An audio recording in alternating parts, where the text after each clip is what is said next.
How much you charge? 40. Okay, and single person? अब देखो यार क्या होता है ना कि जैसे ये लड़की मिली, पहुंचे तो हैं भाई, सामने ये कुछ बॉर्डर सा दिख रहा है, चलो वापसी चले जाएंगे या यहाँ से भी कहीं और जा सकते हैं, और कहीं भी कोई इन्फॉर्मेशन थी नहीं। कभी कभी ऐसे मिलते हैं कि आपका टूर स्टार्ट होने से पहले ही आपका ना मूड ख़राब कर देंगे।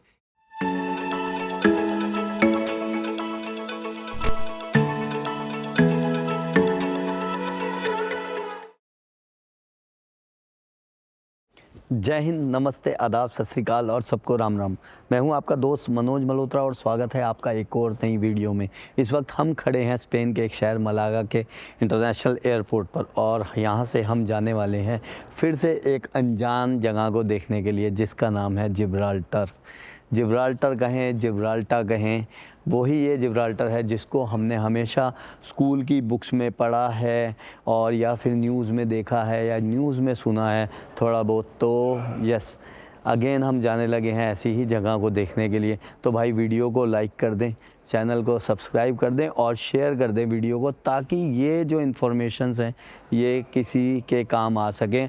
और जिन्होंने वीडियो के थ्रू देखना है, वर्चुअल टूर करना है, वो तो देख लेंगे और इन्फॉर्मेशन भी मिलने वाली है, क्योंकि जिब्राल्टर एक ऐसी जगह है जहाँ पर जाने के रूट जो हैं वो कोई ज़्यादा नहीं है। अगर बाय एयर जाना चाहेंगे तो बाय एयर कोई भी डायरेक्ट फ़्लाइट नहीं जा रही जिब्राल्टर, वो सिर्फ लंदन से जिब्राल्टर और जिब्राल्टर से लंदन की फ़्लाइट है। और हम जाने वाले हैं अभी स्पेन से होते हुए, पहले हम आए हैं बार्सिलोना से मलागा, जो कि लगभग 900 किलोमीटर की दूरी पे हैं दोनों ये, बार्सिलोना और मलागा। तो बार्सिलोना से मलागा आए बाय एयर, रायन एयर की फ़्लाइट लेके आए थे हम। 7-1 हज़ार रुपया टिकट थी, 1.25 घंटे की फ़्लाइट थी। मलागा पहुँचे हैं, यहाँ से अब हम जाएंगे आगे। स्टार्ट करने से पहले थोड़ा सा जिब्राल्टर के बारे में जान लेते हैं। जिब्राल्टर भाई एक ब्रिटिश ओवरसीज़ टेरिटरी है, कोई देश नहीं है। ओवरसीज़ टेरिटरी कहते हैं कि जो मतलब आपके देश की सीमाओं से बाहर आपका एरिया हो। तो ऐसे बहुत सारे देशों की ओवरसीज़ टेरिटरीज होती हैं। जैसे कि इंडिया की भी बात करें तो अंडमान निकोबार जो है वो इंडिया की ओवरसीज़ टेरिटरी है। तो ब्रिटिश ओवरसीज़ टेरिटरी है जिब्राल्टर, और जिब्राल्टर का जो पूरा एरिया है वो 6.8 स्क्वायर किलोमीटर है सिर्फ, मतलब एक बहुत छोटा सा एरिया है। लेकिन उसकी स्ट्रेटेजिक जो लोकेशन है वो बहुत ज़्यादा इम्पॉर्टेंट है। वो अटलांटिक ओशियन को और मेडिटेरेनियन सी को आपस में जोड़ती है, और वो एकमात्र रास्ता है पूरी दुनिया में जो इन दोनों जो समुद्रों को आपस में जोड़ता है। तो बहुत ही इम्पॉर्टेंट है। और जो नावल बेस है, जो नौसेना है ब्रिटेन की, वो वहाँ पर बहुत ज़्यादा उसका बड़ा एक बेस है। तो भाई ये तो थोड़ी सी बात। और जो वहाँ की आबादी है वो 32,000 लोगों की है लगभग जिब्राल्टर की। और हम यहाँ से कैसे जाएंगे उसके लिए भाई सुबह तक भी मुझे कुछ नहीं पता था। एक्चुअली इतना पता था कि मलागा पहुँचो, वहाँ से ला लीनिया की बस मिलेगी, लेकिन गूगल को ढूंढ ढूंढ के गूगल करता रहा। बहुत सारे जो भी लोगों के रिव्यूज़ वगैरह होते हैं, कुछ कमेंट्स होते हैं लोगों के, पढ़े, कुछ भी नहीं पता लग रहा था। ये पता था बस जाएगी, बस कहाँ से जाएगी, एयरपोर्ट से जाएगी, सिटी सेंटर से जाएगी, किसी बस स्टॉप पे हमें जाना पड़ेगा, कुछ भी नहीं पता लग रहा था यार। तो खैर मलागा पहुँचे और आप लोगों की दुआएं काम आई हमेशा की तरह। और मैं इंफॉर्मेशन डेस्क पे गया, एक इंफॉर्मेशन डेस्क पे कुछ था ही नहीं, कोई था ही नहीं। फिर मैं नीचे आया तो एक लास्ट इंफॉर्मेशन डेस्क था जहाँ पे कोई मिला। मैंने उनसे पूछा, मैडम से, मैंने कहा मेरे को ला लीनिया जाना है, क्योंकि ला लीनिया बॉर्डर है जिब्राल्टर का। ला लीनिया जो है वो स्पेन में ही पड़ता है। तो उन्होंने कहा आपको बस की टिकट लेनी पड़ेगी, वो पीछे से। मेरे को मतलब यकीन ही नहीं हुआ कि मैं मतलब 2 दिन से परेशान था कि यार आगे कैसे पहुंचूंगा, कुछ नहीं पता। और वो जस्ट उन्होंने इतना सा इशारा किया, बोल रहा बस काउंटर, और आप जाके वहाँ से टिकट ले लो। तो ला लीनिया की टिकट जो है वो हमने ले ली है। 14.69 यूरो के आसपास वो मिली है, लगभग 1400 भारतीय रुपए की पड़ी है। और भाई हमें पहुंचा देगी 2 घंटे में ला लीनिया। वैसे 125 किलोमीटर की दूरी है मलागा से ला लीनिया की, लेकिन अब बस है तो शायद अब रास्ते क्या पता कैसे हैं, पहाड़ी वाले तो नहीं हैं क्योंकि सी है सारा साथ में। तो देखते हैं क्या होता है। और वीज़ा की भी बात यह है कि मैं रिस्क पे जा रहा हूँ कि यूके वीज़ा मेरे पास है, तो अगर वो यूके की टेरिटरी है तो शायद वो उनका अलग से कोई वीज़ा ना हो, तो अगर एंट्री मिल गई तो ठीक है, नहीं तो शेनेगन वीज़ा हमारे पास है। शेनेगन से तो मुझे पता है एंट्री नहीं मिलेगी, यूके से हमारे को चांस है एंट्री मिलने के। तो देखेंगे यार, अभी आप लोगों के साथ हैं, बस क्या होगा क्या नहीं वो वक्त बताएगा। और ये भाई हमने एक कॉफ़ी और क्रॉसा लिया है, चीयर्स। इस एयरपोर्ट पे ना मलागा में सिर्फ एक ही वो हो रही है अनाउंसमेंट बार बार कि अपना जो बैग है वो अनअटेंडेड ना छोड़ें। और भाई इसका मतलब कोई ना कोई थोड़ी सी यहाँ पर डर शुबा होगा। तो आप भी जब भी स्पेन आ रहे हैं तो ध्यान रखें। और एयरपोर्ट्स पे ही अगर ये खुद कह रहे हैं बेचारे तो फिर हमें भी समझनी चाहिए, तो अपने बैग वगैरह को ध्यान से। और भाई जो रायनेयर की टिकट है वो वैसे बहुत सस्ती मिल जाती है, 30-32 यूरो की मिल रही थी, 3-3.5 हज़ार रुपये तक की भी मिल जाती है सस्ती, अगर आपके पास बैगेज कम है। मेरी तरह अगर आप बैगेज लेके चलते हो तामझाम तो फिर वो महंगी पड़ जाती है टिकट। तो बैगेज वगैरह के साथ कुल मिला के 7,000 रुपये की पड़ी थी ये टिकट। तो भाई देखो, ये था वो इंफॉर्मेशन डेक, और यहाँ पर है वो बस काउंटर। और 2 बसें जाती हैं भाई, अल्सा वाली भी जाती है जिस पे हम लोग गए थे इंडोरा, और avenzaBus.com भी है। तो अवेंजा बस पे इस बार हम जा रहे हैं। आप ऑनलाइन भी चेक कर सकते हैं, ये avenzaBus.com आपको दिख रहा होगा। तो खैर अपन चलते हैं। और ये है तामझाम, अगर आप ना लेके चलते हो इतना तो सस्ता पड़ जाता है सम टाइम आपको भाड़ा। और ये देखो, ये बिल्कुल टर्मिनल से निकलते ही इधर जब आप आएंगे तो आपके राइट में पड़ेगा। और भाई ये स्पेन है, यहाँ पर जगह जगह आपको मेन रोड पे भी कुछ भी देखने को मिल सकता है। You have ticket? Yeah, so you also drop to La Linea with your car? You want How to much La you? Linea? No, I already booked now. Oh, How much you charge? 40 40. inside La Linea. Okay. Good price for you? Or it's 40. 40. 40. Okay, and single person or you will take No, another? I have 2 person now. I Okay. need 1 person. For this I speak with you. Where are you from? I'm from Morocco. Morocco. And Okay. you're India. Yeah, India. Here in 14. 40. 14. 1-4. Yeah. One For the bus. Is, you know how much time the Yeah, bus? they I take. think it's 2 hours. Yeah. Yeah, for this. How much you pay? 13. 14. For 1-4. Yes. Oh, Enoch can give him. Enoch, come with me. Next time. Okay. Nice Okay. to meet you. How's same है। अब देखो यार क्या होता है ना कि जैसे ये लड़की मिली, अब इस बात को कैसे भी सेंसेशन बना लो, है ना, इनको स्कैम बना लो, इनको कुछ भी कह के बना लो, लेकिन ऐसा नहीं होता। लोग अच्छे भी होते हैं। अब बेचारी मेहनत कर रही है, काम कर रही है, ठीक है। और यूरोपियन देशों में ऐसा नहीं देखने को मिलता कि टैक्सी वगैरह वाले आपको कहीं ले जाएं, आपको लूट फूट लें, ऐसा यहाँ पर नहीं है। हाँ, अपना चार्ज ज़्यादा ले सकते हैं, जैसे कि वो मांग रही थी 40 यूरोस, हमारे को लग रहे हैं 14 यूरो, और वो मांग रही थी 40 यूरो। चलो नेगोशिएशन भी कहीं होती, लेकिन उसका ये फ़ायदा था फिर वो कार में हम लोग जाते और जल्दी पहुंच जाते। बस पहुंचाएगी 2 घंटे में, कार पहुंचा देती 1-1.25 घंटे में, है ना। तो अब भाई अब मेरे से ये कंटेंट होता नहीं है ना। बहुत से लोग मुझे बोलते हैं कि लड़की को आप लाके कोई कंटेंट बना दो, ये वो। अब ये इसके साथ बैठ के कंटेंट बनाना होता तो मैं 14 यूरो ये छोड़ता और उससे नेगोशिएट करता, 14 ये भी छोड़ देती 40 में से, है ना, और कंटेंट बना लेते लड़की वाला। लेकिन होता नहीं यार। आप वैसे ही सब्सक्राइब कर दो ना यार, वैसे ही लाइक और शेयर कर दो वीडियो को। भाई इसको अब तक कोई भी सवारी नहीं मिली बेचारी को। शायद हमारी भाई बस आ गई है। एक और बात अभी दिमाग में आई कि भाई हमारे कहने से कभी भी आपने ऐसे चले नहीं जाना किसी के साथ ना, जो ये टैक्सी वगैरह वाले मिलते हैं। कोई देश कितना भी सेफ़ हो, लेकिन पता नहीं लगता हादसा होते हुए। तो बेटर है कि पब्लिक ट्रांसपोर्ट का ही यूज़ करें, और ख़ासकर यूरोप वगैरह में तो भाई बहुत ही अच्छा है पब्लिक ट्रांसपोर्ट। तो आप हमेशा पब्लिक ट्रांसपोर्ट पे ही जाएं। और ये आ गई है हमारी बस जिस पे हम जाएंगे ला लिनिया, और फिर आगे देखते हैं क्या है, क्योंकि अभी एक और टेंशन है ना वीज़ा की, वहाँ पर कैसे एंट्री मिलती है। अगर कुछ सेपरेट अलग वीज़ा हुआ तो पंगा है। चलो भाई अपने बैग वगैरह रख लें, बस में बैठें, फिर देखते हैं। टिकट इन्होंने भाई फाड़ दी है और एंट्री कर रहे हैं। यहाँ कोई पासपोर्ट वगैरह नहीं देखा इस बस में चढ़ते हुए। भाई window seat, window seat, window seat. सबसे पीछे वाली ले लें क्या? चलो सबसे पीछे बैठते हैं आज। तो ये है बस का नज़ारा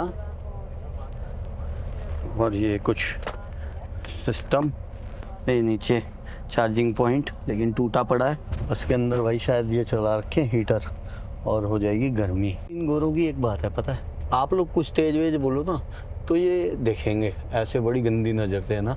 और जब ये हंगामा करते हैं ना, ऐसा हंगामा करते हैं आपने देखा भी नहीं होगा, फिर सब कुछ जायज़ है। ये सिगरेट पिए रोडों पे, ये कुछ भी करें, सब जायज़ है। आप कुछ करोगे तो ऐसी गंदी नज़रों से देखेंगे, पता नहीं क्या। बस चल पड़ी है 1:35 पे और ये है मलागा एयरपोर्ट का नज़ारा। और मैं यार यहाँ पर आ गया था सुबह 10 बजे ही और 3.5 घंटे में वेट करता रहा। घर पे फ़ोन कर लिए, बातें वगैरह कर ली, आराम से थोड़ा रिलैक्स बैठा और सोया नहीं हुआ यार रात से मैं। टैक्सीज़ वाइट है यहाँ पे।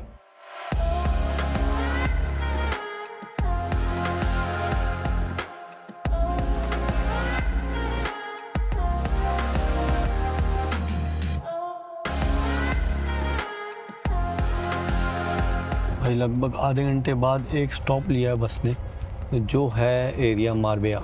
बहुत खूबसूरत एरिया है ये मार्बिया भी। स्पेन एक्चुअली सारा ही बहुत खूबसूरत है, तो स्पेन भाई बाय रोड ट्रिप करना बनता है। आप लोग आएँ तो बहुत खूबसूरत जगह है बाय रोड।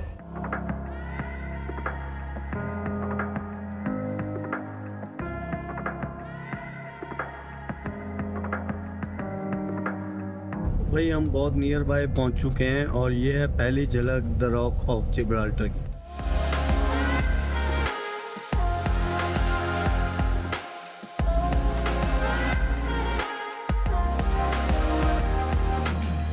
पूरे 2 घंटे बाद बस ने हमें उतार दिया इस बस स्टॉप पे और आगे का कहीं कोई रास्ता अभी नहीं दिख रहा है।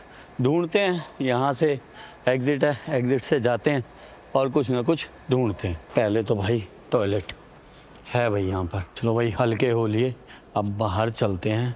और टेम्परेचर जो है ना वो यहाँ का हो गया भाई 20 डिग्री, तो थोड़ी सी हो गई है गर्मी। अभी हम हैं स्पेन में ही, तो उससे यार किसी से कुछ टैक्सी वालों से पूछा है, कह रहे सामने चला जा और लेफ़्ट हो जा, 5 मिनट की वॉक है, पहुँच जाएगा। ये देखो भाई ये तो है द रॉक ऑफ जिब्राल्टर और सामने फ्लैग्स लगे हुए हैं।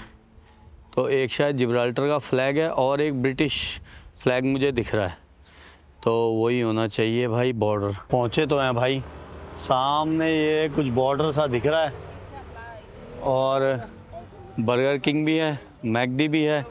अगर आना है तो बॉर्डर पे तो काफ़ी चहल पहल है। तो यार ये सामने बॉर्डर आ गया है, अब एंट्री की टेंशन है। एक्चुअली ऐसा तो कुछ नहीं है, चलो वापसी चले जाएंगे या यहाँ से भी कहीं और जा सकते हैं, लेकिन यार अब आए हैं तो ये सोच के कि जिब्राल्टर देख लें, और नहीं देखा तो फिर मूड ख़राब होता है ना। और कहीं भी कोई इन्फॉर्मेशन थी नहीं वीज़ा वगैरह को लेके, और ख़ासकर इंडियन पासपोर्ट पे जो वीज़ा है। और कभी कभी क्या होता है ना, वो नेट पे पढ़ लो आप वीज़ा वगैरह को लेके, और वो एयरपोर्ट पे जाके गलत ही निकलती है। बहुत बार हो जाता है ऐसा। पासपोर्ट कंट्रोल आ गया, अब वीडियो यहाँ से पार होके बनाएंगे। सिर्फ 5 मिनट लगे और हम आ गए हैं बाहर। पहले इमिग्रेशन खाली पड़ा था स्पेन वाला, स्पेन से आउट हुए और हम इन हो चुके हैं जिब्राल्टर में। तो यार अब आपको जो वीज़ा चाहिए वो वीज़ा चाहिए पहले तो शेंगेन मल्टी एंट्री वीज़ा, क्योंकि आप जब बाहर जाओगे यहाँ से जिब्राल्टर से तो आपको फिर दोबारा शेंगेन में एंट्री करनी पड़ेगी।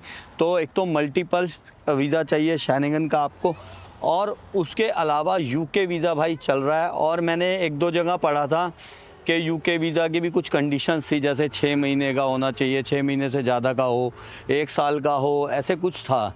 मतलब बहुत सारी चीज़ें थी, लेकिन मैंने इनसे कंफर्म किया कि भाई यूके वीज़ा कितना कह रहा, जब तक वैलिडिटी है कोई दिक्कत नहीं है, और ऐसा कोई कंडीशन नहीं है 6 महीने की, 2 महीने की। कह रहा वैलिडिटी है, ठीक है आ जाओ। और हम 1 महीने में एक बार स्टैंप करते हैं, मतलब जैसे जिब्राल्टर में एंट्री करी तो एक बार स्टैंप होगी। अगर वापसी जाओगे 1 महीने तक जितनी मर्जी बार आ जाओ तो कोई भी स्टैंप नहीं मारेंगे ये। और मैंने फिर शेंगेन भी पूछा, मैंने कहा शेंगेन वीज़ा से एंट्री दे दोगे? कहता शेंगेन वीज़ा से इंडियन पासपोर्ट पे एंट्री नहीं देंगे। तो जो वीज़ा का डर था भाई वो ख़त्म। यूके वीज़ा से आप जिब्राल्टर के अंदर एंट्री कर सकते हो। और यार ये डर ना हमारे अपनों ने दे रखा है हमें एक्चुअली। जो हमारा वो है ना चेक इन स्टाफ दिल्ली वाला, कभी कभी तो बहुत अच्छे लोग मिलते हैं, कभी कभी ऐसे मिलते हैं कि आपका टूर स्टार्ट होने से पहले ही आपका ना मूड ख़राब कर देंगे। यार ठीक है, कंडीशंस होती हैं, कुछ शर्तें हैं, वो एयरलाइन की होंगी, वो उस देश की होंगी, ठीक है, तुम प्यार से तो बोल लो। ऐसे बोलेंगे सर। यार भाई जो भी आप स्टाफ हो ना, जितने भी दिल्ली एयरपोर्ट पे स्टाफ हो, प्लीज़ एटलीस्ट आप प्यार से बोलो। कोई बात नहीं, लोग नहीं भी समझते, मैं मानता हूँ लोग आपसे उल्टा बोलने लग जाते हैं, लेकिन आप सर्विस पे बैठे हो भाई, आप काम कर रहे हो, तो आपको ही झेलना पड़ेगा वो चीज़ों को। और लोगों से भी मैं कहूँगा भाई समझो, उनकी बातों को थोड़ा सा समझो, और ज़्यादा रूड स्टाफ से भी ना हो। ठीक है जी, तो एंट्री करते हैं जिब्राल्टर में।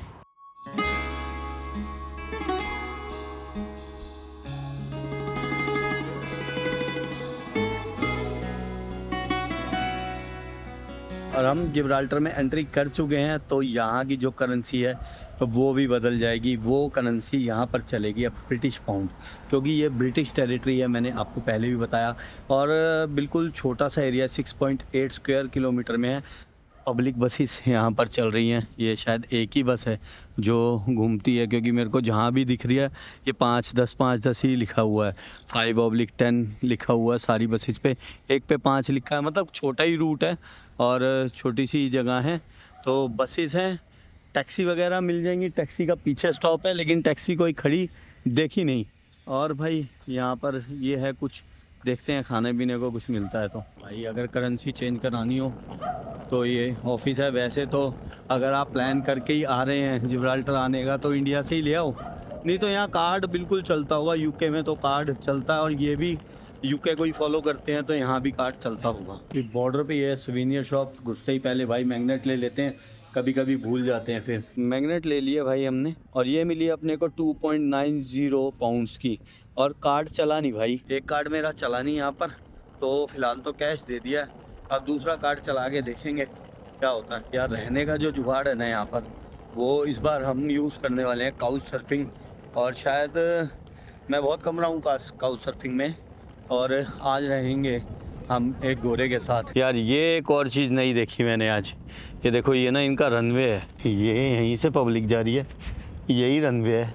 कैसे मैनेज करते होंगे भाई इस चीज़ को, क्या रोकते होंगे पब्लिक को ना, क्योंकि यार अब जब फ्लाइट आएगी तो कैसे करेंगे पता नहीं। बताना भाई कैसे, किसी को पता हो तो कैसे मैनेज करते हैं इस चीज़ को। अब बीच में हम होंगे, हाँ शायद वो गेट लगा हुआ है आगे, और उधर भी ऐसे एक ग्रीन गेट लगा हुआ है, फ्लाइट आती होगी तो बंद कर देते होंगे। ये सारा एयरफोर्स वगैरह का है भाई, यहाँ पर बहुत ज़्यादा आर्मी का जो सिस्टम है, नेवी का बहुत बड़ा हेडक्वार्टर है ये यूके की। ये देखो भाई, ये है गेट, ये बंद कर देते होंगे जब भी फ़्लाइट आती होगी। सही जुगाड़ बना रखा है ना, छोटी सी जगह है तो उसका पूरा यूज़ कर रखा है। मेरे को लग रहा था बीच में बड़ा यार साफ़ सुथरा प्लेन रोड है, तो मैं देखा मैं कि कुछ अलग लग रहा है, तो पता लगा यार रनवे था, तो साफ़ सुथरा हो गई। तो भाई अंदर घुसते ही पेट्रोल पंप ही दिखा है सबसे पहले। ये है पेट्रोल और डीजल के रेट, 1.2 यूरो, मतलब 120 रुपये से भी ज़्यादा हो गया भाई। यूरो 105 रुपये के आसपास है, और 1.5 स्टार डीजल मतलब 150 रुपये से भी ऊपर हो गया। यूके यार बहुत महंगी जगह है एक्चुअल में, और जो लोग यूके में रहते हैं उनसे पूछो तो यार उनके विचारों के बस खर्चे ही निकल पाते हैं जो नॉर्मल जॉब कर रहे हैं। और एक आदमी जो जॉब करता है अगर घर से, तो सम टाइम तो वो कुछ बचा ही नहीं पाते, क्योंकि महंगाई इतनी है, टैक्सीज इतने हैं, हर चीज़ बहुत महंगी है। 150 रुपये लीटर यार डीजल पेट्रोल का रेट है। तो यूके खाने पीने का भी बड़ा मतलब महंगा है। मैं सुनता हूँ, मेरे को तो भाई, मैं तो रहा इतना नहीं, हम तो एज अ टूरिस्ट जाते हैं, घूम फिर के आ जाते हैं, जो खर्चा हो गया, क्या कर सकते हैं। लेकिन जो लोग वहाँ रहते हैं वो बताते हैं रेंट, बिजली, पानी सब कुछ महंगा है। ओ भाई लंदन की पहचान। यार ये फ़ोन वोन काम भी करते हैं इसके अंदर वाले? लंदन वालों बताना भाई जो रहते हो, ये काम करते हैं क्या? अंदर तो लग रहा है फ़ोन तो ठीक ठाक सा ठीक ही होगा, देख ही लेता हूँ। डायल टोन वगैरह है क्या? कोई डायल टोन वगैरह है भाई? वेलकम आ गया, इमरजेंसी ओनली है, बस इमरजेंसी ओनली है भाई। और फ़ोन से याद आया भाई, जो अपना वोडाफोन हमने लिया था स्पेन से, बार्सिलोना से, वो फ़िलहाल तो यहाँ पर काम कर रहा है। उसने कहा था कि यूके में काम करेगा और भाई यूरोप में काम करेगा। एंडोरा में काम किया नहीं और यहाँ पर अभी तक कर रहा है। थैंक गॉड के भाई करता रहे। थोड़ी थोड़ी हिस्ट्री पे बात करते चलेंगे। तो पहले ये बता दें जो कि सबसे फेमस चीज़ है यहाँ पर जिब्राल्टर में, जिस रॉक के नाम से इस जगह का नाम पड़ा है जिब्राल्टर। तो ये जो रॉक है, दी रॉक, ये है जिब्राल्टर रॉक और इसका मतलब है जबल अल तारिक। जबल तारिक का मतलब है, जबल का मतलब होता है पहाड़ और तारिक का मतलब है एक मुस्लिम लीडर हुआ करते थे, एक मुस्लिम सेनापति थे, वॉरियर थे। उनके नाम पर ये पहाड़ का नाम था जबल तारिक, जिनका नाम था तारिक इब्न ज़ियाद। तो तब से उसको बदल के गोरे जैसे करते हैं, भारत को इंडिया कर दिया था, ऐसे ही इसको जिब्राल्टर कर दिया, लेकिन असली जो नाम था वो था जबल तारिक। ये जगह छोटी सी है लेकिन भाई इसकी हिस्ट्री काफ़ी बड़ी है और ये बहुत इम्पोर्टेंट जगह है। स्पेन काफ़ी बार मांगता है, अब भी काफ़ी टाइम हुआ कि स्पेन बोलता रहता है हमें दे दो, लेकिन यूके कभी भी देगा नहीं। और जो यहाँ पर रहने वाले लोग हैं वो भी स्पेन के साथ नहीं जाना चाहते, वो भी यूके के साथ ही रहना चाहते हैं। एक दो बार शायद रेफरेंडम भी हुए हैं, लेकिन यहाँ के लोगों ने हमेशा वोट किया है यूके के साथ रहने के लिए। छोटी सी जगह को कितना इन्होंने तरीके से बनाया हुआ है। यहाँ पर साइकिल लेना है तो लुक बोथ वेज, और जब आप दोनों तरफ देख के निकलोगे और यहाँ पर देखो लुक लेफ़्ट, मतलब लिखा हुआ है कि किस तरफ आपने देखना है। उस तरफ से अगर आप खड़े होकर करोगे तो लुक राइट। अपडेट भाई, बसेज हैं बहुत सारी और देखो इस जगह का नाम ही रेफरेंडम हाउस लिखा हुआ है इन्होंने। ये है बस स्टॉप। ओके, अंदर तो एसी उसी वाला है क्या? गर्मी तो यहाँ इतनी नहीं पड़ती। नहीं, नॉर्मल ही है, एसी वगैरह नहीं है। रूट्स हैं भाई, ये मैप है भाई, और ये एक मेमोरियल बनाया हुआ है भाई फर्स्ट वर्ल्ड वॉर और सेकंड वर्ल्ड वॉर की याद में। भाई शाम के बज गए हैं 5:30 और हम रहने वाले हैं इस बार काउच सर्फिंग में। एक होस्ट हैं जो रहते हैं इस बिल्डिंग में। और भाई अगर इंडिया के और जिब्राल्टर के टाइम की बात करें तो 4.5 घंटे पीछे है जिब्राल्टर। स्पेन वाला, यूरोप वाला ही टाइम चल रहा है यहाँ पर भी, यानी कि अगर यहाँ 5:30 बजे हैं तो इंडिया में बज गए होंगे रात के 10। देखो ये ब्रिटिश टेरिटरी है वैसे, लेकिन जो ड्राइविंग साइड है ना वो यूरोपियन ही है इनकी। जो स्टीयरिंग है वो लेफ़्ट साइड में है, ड्राइविंग रोड के राइट साइड में कर रहे हैं ये। होटल वगैरह हैं यहाँ पर, लेकिन एक तो भाई वो बहुत महंगे आ रहे थे, ऊपर से एक हॉस्टल था जो थोड़ा जिसके रिव्यू अच्छे थे, लेकिन हॉस्टल में मेरे बस का रहना नहीं है तो काउच सर्फिंग ट्राई किया और भाई लकीली किसी ने हमारी जो रिक्वेस्ट है वो एक्सेप्ट कर ली है। बहुत कम मेरा वैसे एक्सपीरियंस है काउच सर्फिंग में रहने का, और वो भी किसी फॉरेनर के साथ। मैं जो 2-4 बार रहा हूँ वो अपने ज़्यादातर इंडियंस के साथ ही रहा हूँ। तो अभी भाई देखते हैं क्या एक्सपीरियंस होता है, और जो चीज़ होती जाएगी बताते रहेंगे। फ़िलहाल मैं उनका वेट कर रहा हूँ और मुझे लगता है इस वीडियो को यहीं ख़त्म करते हैं और कल देखते हैं जिब्राल्टर को, घूमते हैं क्या है यहाँ पे, और फिर मुलाकात करते हैं आपसे। तब तक के लिए अपना ख्याल रखें। नमस्ते, शुक्रिया, जय हिंद।